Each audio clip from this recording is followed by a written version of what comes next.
প্রিয় বাউল প্রেমিক ভাই ও বোনেরা সকলের প্রতি আসসালামু আলাইকুম। আমরা বাউল পরিবার। এবারে আমি আপনাদের উপহার দেব নতুন একটি জন্ম কাহিনী। সেটা হলো হযরত নিজামুদ্দিন আউলিয়ার। নাম শুনেছেন? দিল্লিতে নিজামুদ্দিন আউলিয়া, তেনার জন্ম কোথায় হয়েছিল? তিনি আল্লাহর নৈকট্য প্রাপ্তি একজন আল্লাহওয়ালা কিভাবে হলো, তার কেরামত কি, তার সাধনা কি আমি বলবো। যদি গানটি ভালো লাগে তাহলে আমাদের গাওয়া সার্থক। আপনাদের সুস্বাস্থ্য কামনা করে আমি শুরু করলাম নিজামুদ্দিন আউলিয়ার জীবন কাহিনী। তারে নিকেও পাশরিতে পারে, নয়নে লাগে যারে। তারে নিকেও পাশরিতে পারে, তারে নিকেও পাশরিতে পারে, নয়নে লাগে যারে। তারে নিকেও পাশরিতে পারে। ভালোবাসার বন্ধু যদি রাস্তা দিয়ে যায়, দেখা করা যায় না রে ভাই লোকেরই জ্বালায়। ভালোবাসার বন্ধু যদি রাস্তা দিয়ে যায়, দেখা করা যায় না রে ভাই লোকেরই জ্বালায়। যত বাধা দেখ না লোকে দেখি, আরে আরে নয়নে লাগে যারে। তারে নিকেও পাশরিতে পারে।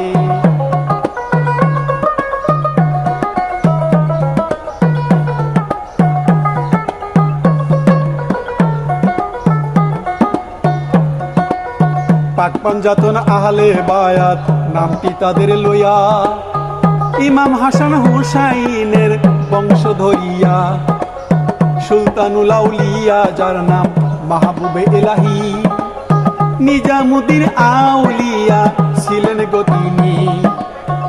ধীরে ধীরে হযরত নিজামুদ্দিন আউলিয়া আউলিয়া সাধারণ মাহবুবে এলাহির আখ্যাই গেল পাইয়া। তিনি সেই সকল আউলিয়া কেরামের মধ্যে একজন ছিল, ন্যূনতম যাদের বদলত গো হিন্দুস্তান বেলায়েতের নূরে আলোকিত হইছে। নয়নে লাগে যারে, তারে নিকেও পাশরিতে পারে।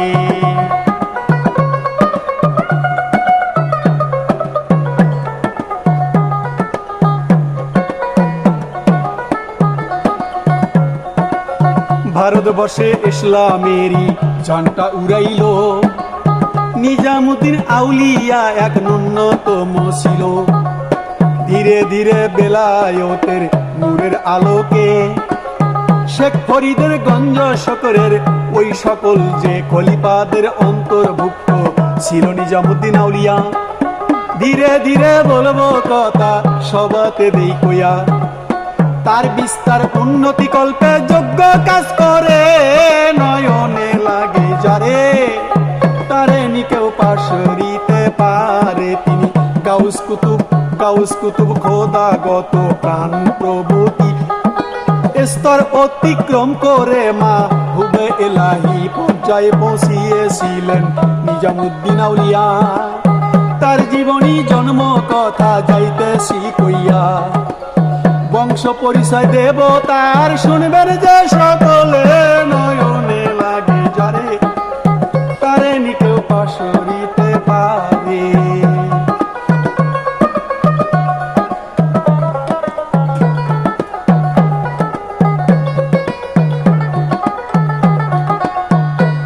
হযরত নিজামুদ্দিন আউলিয়ার তিনি কেমন উচ্চমানের আউলিয়া ছিলেন, তিনি আর কিছু আংশিক কিছু কথা বললাম। এবার তার বংশ পরিচয় বলবো।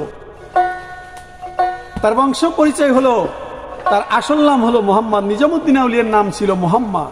তার বংশগত সিলসিলা হযরতে আলী করিমুল্লাহ ওজহু। নিজামুদ্দিনের পূর্বপুরুষের বংশ হযরতে আলী করিমুল্লাহ ওজহু, অর্থাৎ মা ফাতেমার স্বামী ইমাম হাসান হুসাইনের পিতা হযরতে আলী পর্যন্ত গিয়ে ঠেকেছে। এই মোহাম্মদ নিজামুদ্দিন, যার নাম প্রথম ছিল মোহাম্মদ সৈয়দ আহমদ ইবনে সৈয়দ আলী, আমি এখন বলবো। সেই সিয়ারুল আরফিন গ্রন্থে তার দাদার নাম, নিজামুদ্দিনের দাদার নাম লেখা ছিল, দানায়ন লিখিত আছে। তাই সাফিনাতুল আউলিয়া গ্রন্থেও তার সমর্থন পাওয়া যায়। বিভিন্ন রাবির বর্ণনা পর্যালোচনা করলে দাদার নাম সৈয়দ আলী বলে অনুমতি হয়। এই আলী সেই আলী নয় আবার। অতএব আমরা তার দাদার নাম আলী এবং লিখলাম ইবনে সৈয়দ আবদুল্লাহ ইবনে হাসান ইবনে সৈয়দ আলী ইবনে মাসহাদি ইবনে সৈয়দ আহম্মদ, এরকম ধীরে ধীরে ধীরে ধীরে ধীরে ধীরে ইমাম হোসাইন পর্যন্ত চলে গিয়েছে। এই যে নামগুলো বলিলাম এটা তার পূর্বপুরুষেরই ঠেকছে গিয়া ইমাম হাসান গো। এবার জন্ম কথা বলবো নিজামুদ্দিন আউলিয়ারে, নয়নে লাগে যারে তারে নিকেও পাশরিতে পারে।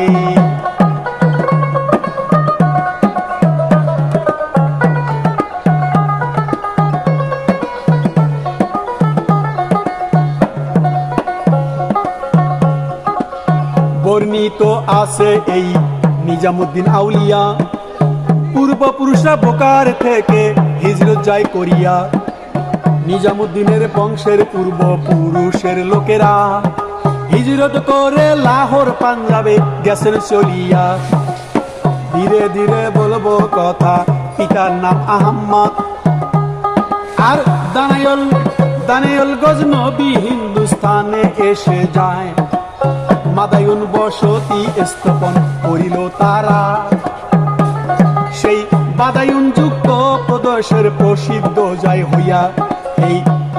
এই জেলার পদঙ্গি টোলা নাম স্থানে বার করে লাগে তারে নিকেও পাশরিতে পারে। পূর্বপুরুষটা খাজা নিজামুদ্দিন আউলিয়ার পূর্বপুরুষটা লাহোরের দিকে চলে এসেছেন। তো যখন লাহোরে চলে আসলো তখন পিতা কি করলেন? পিতা আহম্মদ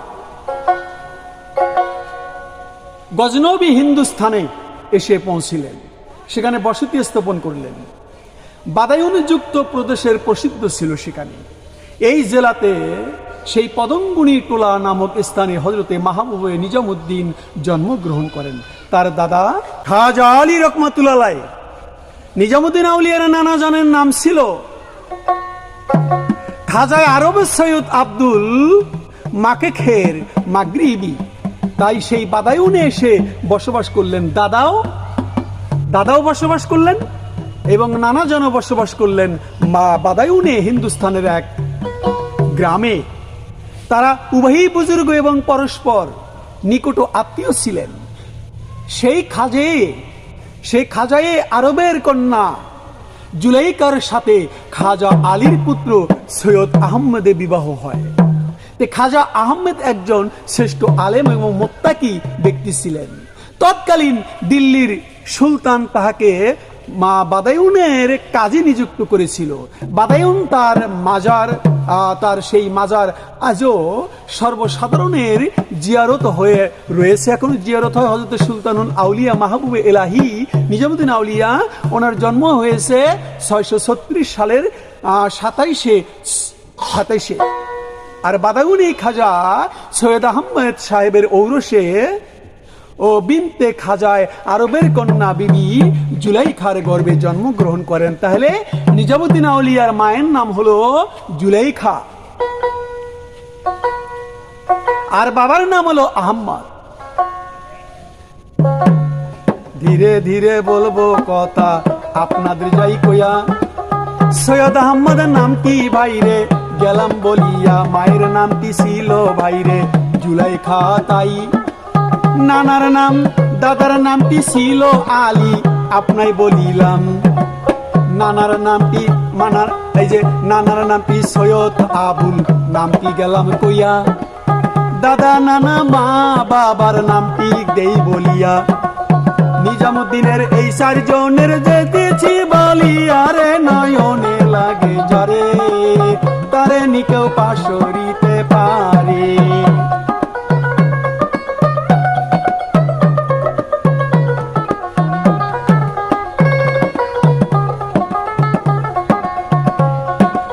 নিজামুদ্দিন আউলিয়া যখন জন্মগ্রহণ করে 5 বছর বয়সে তিনি পিতৃহীন গেল হয়ে। নিজামুদ্দিন 5 বছর বয়স পিতাকে হারাইয়া, স্নেহময় আল্লাহ ভক্ত মাতার স্নেহ পাইয়া, স্নেহ মাতার প্রতি পালিত গেলেন নিজামুদ্দিন হইয়া। মাতা তাকে প্রাথমিক শিক্ষা দিলেন শিখাইয়া, পাঠশালাতে দেয় পাঠাইয়া শিক্ষারও লাগিয়া। ততায় কোরআন খতম করলো নিজামুদ্দিন আউলিয়া, এবং নিজামুদ্দিন এবং উসুলের কাছে ফিকহ গ্রন্থ কুদুরি পর্যন্ত অধ্যয়ন করেছে। এবার সেই পাঠ অবস্থায় তাকে ফজিলতের সনদ প্রদান করিল, যে তারে নয়নে লাগে যারে, তারে নিকেও পাশরিতে পারে। তিনি মাওলানা কার কাছে শিখলেন? প্রাথমিক শিক্ষা লাভের জন্য মক্তবে তাকে পাঠিয়ে দিলেন। তিনি কোরআন পাক খতম করে আলাউদ্দিন উসিলির কাছে ফিকহর গ্রন্থ কুদরি পর্যন্ত অধ্যয়ন করলেন। কার কাছে শিখলেন? আলাউদ্দিন নামে এক ব্যক্তির কাছে শিখেছিলেন মক্তবে। সেই পাঠ অবস্থায় তাকে ফজিলতের সনদ প্রদান করলেন ওস্তাদ। বহু ওলামা মাশায়েখ কিরাম বলেছিলেন, এই বালক, এই শিশু নিজামুদ্দিন মস্তক কোনো মানুষের সম্মুখে অবনীত হবে না। সেই মক্তবের ভিতরে বহু ওলামা কিরাম বলেছিল, এই বালকটি কারুর নিকটে আল্লাহ ব্যতীত মাথা নত করবে না। তৎকালে দিল্লি ছিল ইলম, আলেম এবং ফাজাইলদের মান কেন্দ্র। তাই মাওলানা শামসুদ্দিন দামগনি অতিশয় উচ্চ পর্যায়ের আলেম এবং দিল্লি শহরে একজন খতিব উস্তাদ ছিলেন।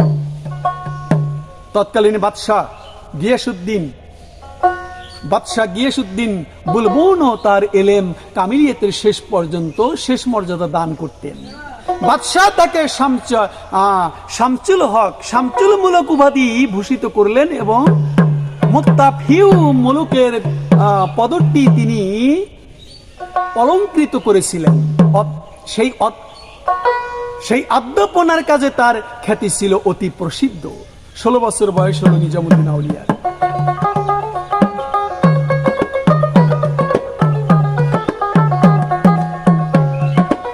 ষোলো বছর বয়সে নিজামুদ্দিন আউলিয়ার নয়নে লাগে যারে, তারে নিকেও পাশরিতে পারে। 16 বছর বয়সে নিজামুদ্দিন দিল্লিতে পৌঁছিল। এই যে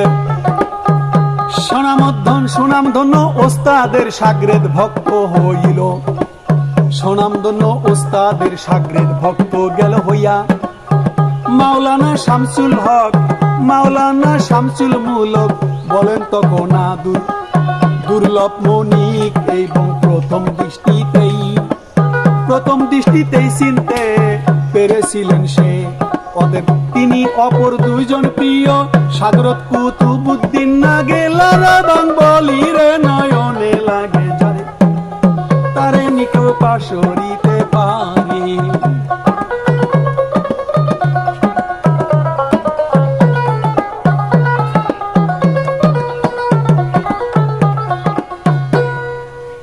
ষোলো বছর বয়সে দিল্লিতে পৌঁছে গেলেন। সুনামধন্য শাগরেতের ওস্তাদ শিষ্য হয়ে গেল। মাওলানা শামসুল হক সাহেব দুর্লভ মনিক প্রথম দৃষ্টিতেই চিনতে পেরেছিলেন নিজামুদ্দিনকে। অতএব সেই মাওলানা শামসুল মুলক তিনি অপর দুই প্রিয় শাগরেত কুতুবুদ্দিন এবং নাকেলাহ এবং বোরহানুদ্দিন আব্দুল বাকির সাথে তাকেও নিজ হুজরায় জায়গা দেন এবং বিশেষ যত্ন সহকারে শিক্ষা দিতে থাকেন এই তিনজন ব্যক্তিকে। মাওলানা শামসুল মুলুকের অভ্যাস ছিল কোনো শাগরেদ জামায়াতে অনুপস্থিত থাকলে পরবর্তী দিন তাকে প্রশ্ন করতেন, আমি তোমার কাছে কি ত্রুটি করেছি? তুমি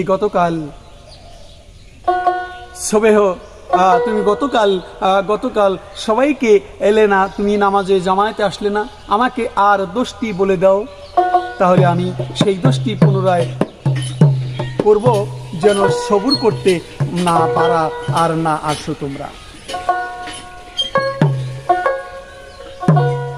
সেই দোষটি পুনরায় করব যেন সবক পড়তে আর না আসো তোমরা।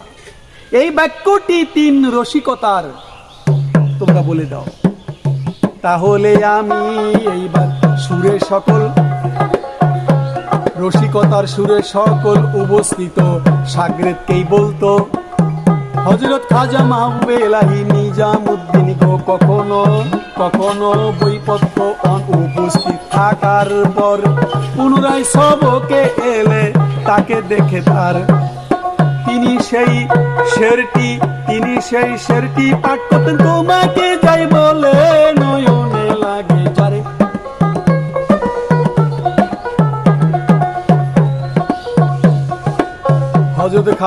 হযরত খাজা নিজামুদ্দিন শামসুল মুলকের কাছে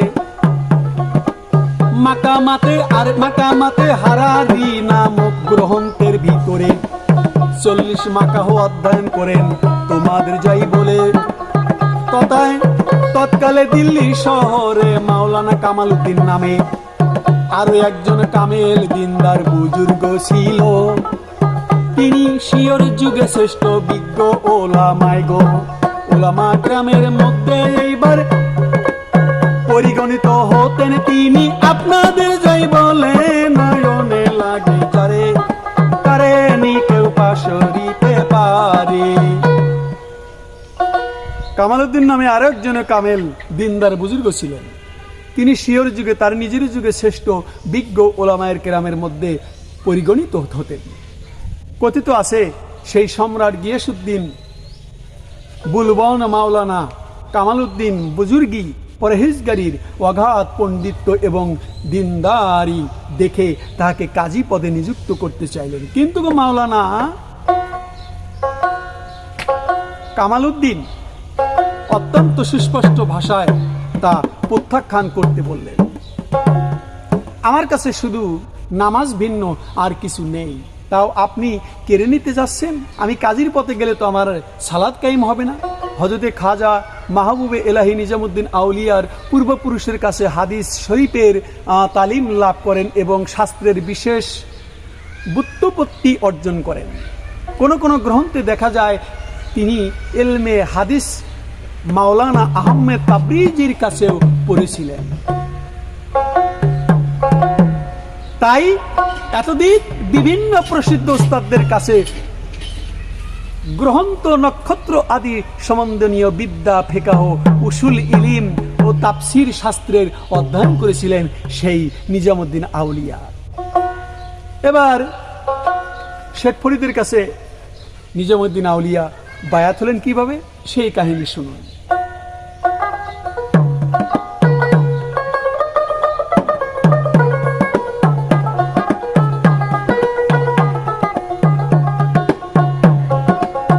হযরত নিজামুদ্দিন আউলিয়া তাস্তর শহরে মসজিদে হুজরায় বাস করতেন যে সেখানে, তার কাছে হযরত খাজা শেখ ফরিদ আউলিয়া এর ছোট ভাই শেখ নাজিমুদ্দিন আসিল চলিয়া। একই সাথে বাস করিত নিজামুদ্দিন তাই, তিনি জাহিরি বাতিনি উভয় দিক দিয়াই এলমে সুশিক্ষিত সুঅভিজ্ঞ ছিলেন। যখন হযরত খাজা নিজামুদ্দিন অধিকাংশ সময় তার সংসর্গে থাকতেন তাই, এবং আলাপ আলোচনা করতেন। আপনাদের জানান সুলতানুল আউলিয়া নিজামুদ্দিন আউলিয়ার মাতার কথা। ইন্তেকালের পর থেকে তিনি নাজিমুদ্দিন আউলিয়া এর কাছে বেশি যাতায়াত করতেন। তোমায় বলি তারে নয়নে লাগে যারে, তারে নি কেউ পাশরিতে পারে।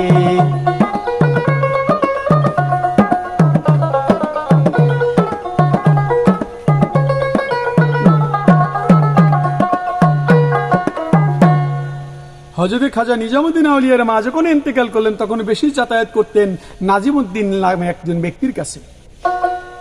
আর তাস্তরের মসজিদে বাস করতেন শেখ ফরিদ উদ্দিনের এক ভাই সহ নিজামুদ্দিন আউলিয়া।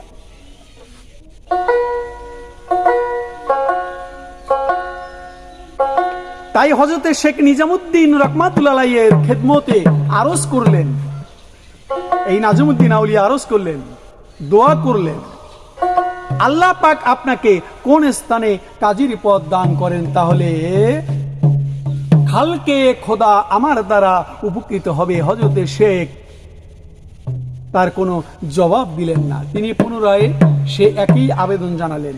এবার শেখ নাজিমুদ্দিনে কোনো জবাব দিলেন না, তিনি পুনরায় সে একই আবেদন জানালেন। এবার সেই নাজিমুদ্দিন রহমাতুল্লাহ আলাইহি বললেন, ইনশাআল্লাহ তুমি কখনো কাজী হবে না, তুমি কি হবে তা আমি জানি। হযরতে খাজা নাজিমুদ্দিন রহমাতুল্লাহ আলাইহি সাথে আলাপ আলোচনা চলে। হযরতে মাহবুবে ইলাহি নিজামুদ্দিন রহমাতুল্লাহ আলাইহির অন্তরে হযরতে খাজা শেখ ফরিদ রহমাতুল্লাহ আলাইহি বুজুর্গি মহত্ব স্থান পেতে লাগলো। ঘটনার পর তার আরো বহুগুণ বৃদ্ধি পেতে লাগলো। ফলে তিনি শেখ ফরিদ রহমাতুল্লাহ আলাইহির সাক্ষাৎ লাভের জন্য ব্যাকুল হয়ে পড়লেন। বহুত শিক্ষা দীক্ষা